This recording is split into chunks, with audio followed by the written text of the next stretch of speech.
Kwingineko, huku hisia mseto zikizidi kutolewa kuhusu kukodiwa kwa kiwanda cha kusaga na kupakia sukari cha Nzoia Sugar, Mahakama Kuu ya Milimani jijini Nairobi imesongeza muda wa kusimamisha utekelezaji wote wa mchakato wa kukodisha kiwanda hicho hadi tarehe 22 mwezi Mei mwaka huu 2025, wakati mahakama hiyo itatoa mwelekeo. Ana mengi kutoka mahakamani. Leonard Wamalwa.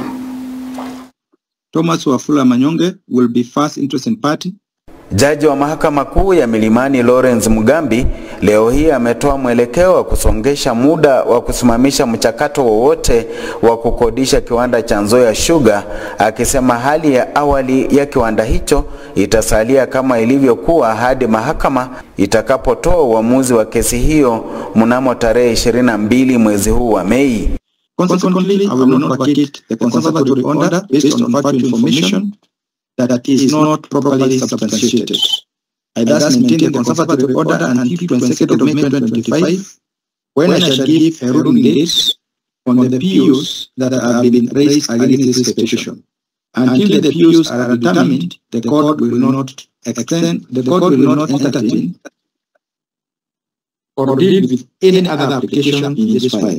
Jaji Mugambi aliweka wazi kuwa mahakama itatilia maanani muda uliopeanwa, akizitaka pande zote husika kwenye kesi hiyo kuwasilisha stakabadhi zinazohitajika kwa muda waliopewa. So we will have to maintain the status quo as it is for now until 22nd of May, when I will come back now for me to give a ruling date in respect of all the PUs that have been raised.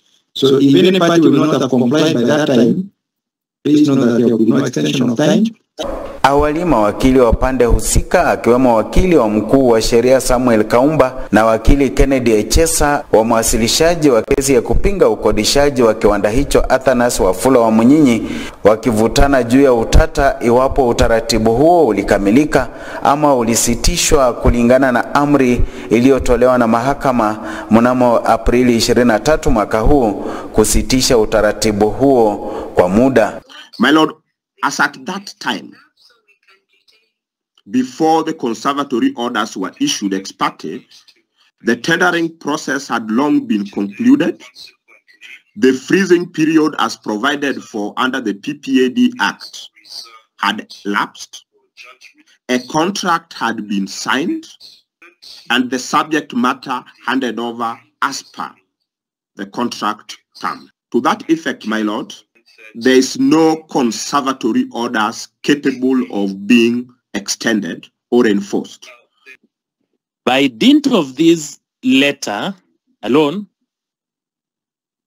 it shows that no lease had been executed as at 8th of May 2025. This is Edmond Wesonga for David Katete and Geoffrey Mackay. We also intend to put in appeal, my lord. To the petition? Yes, to the petition. And the PO is different from the one that has been filed by the AG? Yes, there is one ground that is different from what has been filed by the AG.